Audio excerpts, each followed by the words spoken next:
What's up, guys? This is EJ Holland with the Wolverine.com, and I was recently on the road. Had a chance to go out to New Jersey for the Under Armour camp, so we're going to be talking about that here on the Michigan Recruiting Report as I break down 5 key recruits I saw at the event. Before we do that, make sure to like this video, subscribe to the YouTube channel for free, get notifications every time we drop new videos, and also subscribe to the Wolverine.com today. Use the promo code UM1. That's $1 for 2 months over at the Wolverine.com. Get exclusive information coming out of official visit season. It's your one-stop shop for everything OVs, football, basketball, transfer portal, NIL, and so much more. Come be part of our great message board community over at the Fort. And yeah, use that promo code UM1, $1 for 2 months. A great deal going into official visit season.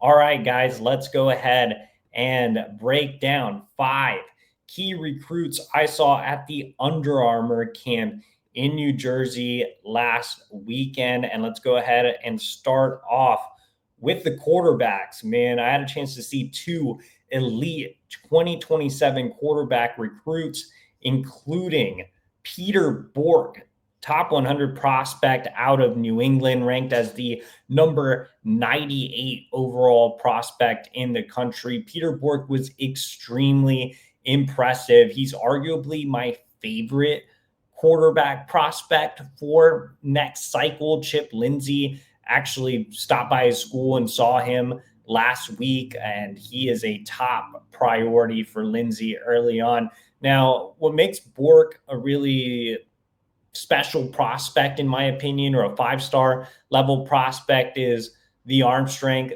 the ability, the precision, the accuracy, the ability to be extremely consistent. Every throw that Bourque made, for the most part, 95% of his throws were all tight spirals. He has great mechanics. He's a guy with a terrific, smooth delivery. It's just constant. It's consistent. It just looks like it should look. Like if you're a quarterback and you're trying to become an elite recruit at the position, the way Peter Bourque does things from his lower half up to his throwing motion is all crisp. It's all clean. It all looks the same. So I think Peter Bourque would be an invaluable addition to a quarterback room in need of depth. And he could be, the guy to take over for Bryce Underwood. Underwood would be a junior by the time Bourque is a freshman. And so that would mean that Bourque would get a chance to learn under Underwood and then take over as the guy. So I think Bourque is very capable of doing that. And he's not just a pocket passer. He's very athletic as well.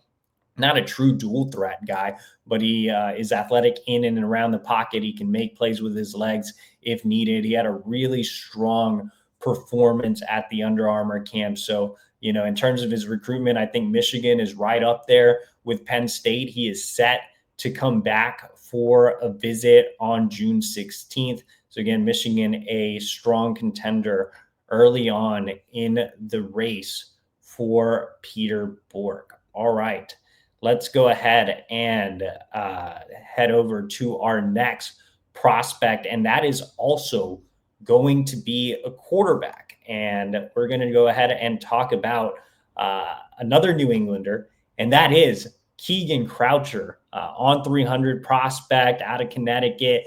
Now, I talked so much about how good Bourque was over the weekend, but Keegan Croucher was actually named the quarterback MVP at the camp. He's actually listed an inch shorter than Bourque, which is interesting because he looks like he's an inch taller. He looks like he's about 6'4.5", close to hitting that 6'5" range. He is kind of that prototypical tall pocket passer. He has a really good arm. He was also very smooth and clean with his delivery, with his mechanics. It's interesting because Croucher and Bourque actually share the same quarterback trainer. They both work with M2 Academy in New England. So not really surprising that they kind of look similar in just the way they operate.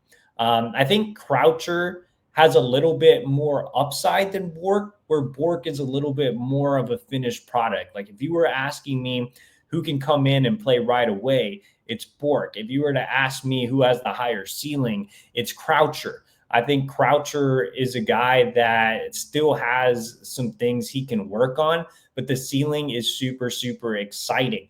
I think with Bourque, he's a kid who is a little bit older for his grade. Croucher is the right age for his grade. So physically, I think Bourque is further along, where Croucher has a little bit more of a lanky frame and can really fill out. Croucher reminds me a lot of former Michigan quarterback commit Brady Hart, in the sense that he is that taller pocket passer that's not a dual threat, but he can navigate the pocket well. He's a good athlete. He's a plus baseball player, actually a legitimate baseball prospect, just like Brady Hart was. So I think there are a lot of similarities there. And remember, Chip Lindsey had a lot of his success at North Carolina with Drake May, and that's kind of another good comparison for Keegan Croucher. And I think that Michigan is in a really strong spot in this recruitment. The Wolverines actually have the lead on the On3 recruiting prediction machine. He's been to campus in the past and is looking to get back to Ann Arbor for another visit this summer. All right, so those are two elite quarterbacks that I had a chance to see at the Under Armour camp. Let's talk about some 2026 recruits and start off on the offensive line with Carter Scruggs, on 300 prospect out of Virginia, who I'm obviously very familiar with. I've had a chance to see Scruggs on a couple of different occasions just being here in Virginia. The thing I like about Scruggs is every time I see him, he improves. And that's always what you want to see from a prospect, especially along the offensive line, which is a harder position to evaluate. You want to see consistent improvements, not just technically, but physically in terms of how their body's looking. And Carter, when I first visited his high school, probably more than a year ago at this point, he had a little bit of bad weight on his frame, looked like he was going to be more of just a true guard prospect.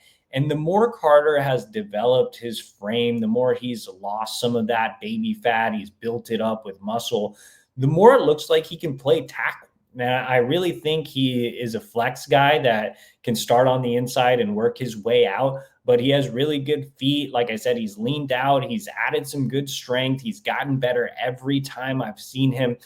There's just a lot to like about Carter Scruggs. He's very technically sound. He's gotten more physical. I think he's gotten more confident, more comfortable. And you saw that at the Under Armour New Jersey camp. Unfortunately, my flight was delayed, so I didn't get to see too much, but in one-on-ones, I mean, I thought Carter Scruggs was great. He had a viral clip where he just tossed a kid. He was named the offensive line MVP at the camp. So yeah, I think Carter is continuing to see his stock rise, and there's a reason he's a top priority for Michigan. Grant Newsome made an in-home visit last Friday. That went really well. Scruggs will be on campus for his official visit here in June, and Michigan is right up there along with Georgia, Penn State, and Clemson. This recruitment seems pretty open, and Scruggs, high academic kid, great family. Had a chance to spend some time with his mother, Amber, as well. It just seems like they're Michigan type of people. So we'll see if the Wolverines can win this one on the official visit. All right. So Scruggs wasn't the only 2026 recruit that I had a chance to see at the camp. I also had a chance to get my first look at Jackson Ford on 300 edge out of Malvern Prep. And I think Lou Esposito, Michigan's defensive line coach, has a certain type of edge prospect that he likes. He kind of likes those Derek Moore, Nate Marshall type of prospects, you know, kind of in that 6'3", 6'4" range with some room to fill out. Jackson Ford is exactly that type of prospect, you know, plus athlete as well, that plays tight end on the 7-on-7 circuit. So I think that from an evaluation perspective, Ford is what Esposito wants at edge. from a recruitment perspective, I think Michigan and Penn State continue to be the top teams in this recruitment. Penn State is doing everything it can to keep him home. On the flip side of the coin, Michigan gets the advantage of having his last official visit. He's coming to Ann Arbor June 20th. That happens to be Victor's weekend. That should give the Wolverines some positive momentum as Ford prepares to make his decision soon after those visits come to a conclusion. So I think that one's a tight race. One school to keep an eye on here that's starting to make a push is Ohio State. So this is kind of a true Big Ten battle. There are a few other schools that are pushing here for Ford, but I think that Penn State, Michigan are the schools with the most momentum, with Ohio State starting to make a run as well. All right, guys, let's talk about our last recruit here. And we're going back to the 2027 class for a recruit with a familiar name. And that is Xavier Sabb, the #1 athlete in the country. And if that last name sounds familiar, that is because he is the younger brother of former Michigan safety Keegan Sabb. So Keegan obviously transferred to Alabama. So does that mean that Michigan will be out of the race for Xavier? Not at all. He told me that, look, I mean, I got a chance to see my brother go through the process. I went on several visits up to Michigan when I was a kid, just joining my brother there. I love the program. Love the coaching staff, know what it's like to be in the big house. So I think Michigan will be a contender for Xavier. I just, with Keegan leaving to Alabama, that sting is still kind of there, but he is the #1 athlete in the country. He's a potential 5-star for next cycle. So he's certainly worth keeping an eye on in terms of where he'll play at the next level. He actually worked out at the camp at wide receiver. So unlike his brother, who's obviously in the secondary, Xavier may end up on the offensive side of the ball. So anyway, guys, that is 5 key Michigan recruits I had a chance to see at the Under Armour camp in New Jersey. Sorry if this was a little kind of chaotic. We don't have a producer this week. Our normal producer, Megan, is on vacation. She will be back, and we will be back with our regularly scheduled programs, our Tuesday live show, our official visit preview show, our road report. I'll be back on the road at Under Armour Baltimore this coming weekend, so make sure to stay tuned for all that good stuff here on our YouTube channel. Again, subscribe for free and get notifications every time we drop new videos like this video as well. Get us in front of other Michigan fans. And remember, subscribe to the Wolverine.com. Official visit season is here. Don't miss any of it. Remember to use that promo code UM1. That's $1 for 2 months over at the Wolverine.com. We'll see y'all next week.